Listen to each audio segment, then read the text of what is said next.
Un mese di eventi, di manifestazioni, convegni per far conoscere all'opinione pubblica, alle istituzioni, ai ragazzi degli istituti superiori cosa fanno e di cosa si occupano le facoltà di scienze ambientali e forestali dell'Università di Nuoro e quali prospettive occupazionali possano offrire, ma anche animare la vita cittadina con eventi e appuntamenti di natura culturale. Sono questi alcuni degli obiettivi dell'edizione 2013 del Maggio Universitario Nuorese, promosso dall'Associazione degli Studenti Forestali, presieduta da Antonella Puzzolo. Si inizia domani con un convegno sugli usi civici in programma a partire dalle 9 nell'auditorium del Museo del Costume di Nuoro.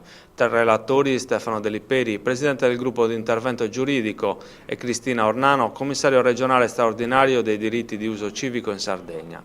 Tra i temi dei prossimi convegni, uno di stretta attualità sull'allevamento del suino nel bosco e uno sugli illeciti in materia edilizia e ambientale che vedrà tra i relatori il procuratore della Repubblica di Lanusei, Domenico Fiordalisi, che in Ogliastra ha avviato tutta una serie di indagini e processi su questo tema. Antonella Puzzulu, presidente dell'Associazione Universitaria Studenti Forestali, domani iniziano le manifestazioni e gli eventi del Maggio Universitario Nuorese 2013. Qual è lo spirito e quali gli obiettivi? Allora, come obiettivi abbiamo appunto quelli di far sentire l'università all'interno del territorio nuorese e far capire appunto quello di cui noi forestali ci occupiamo.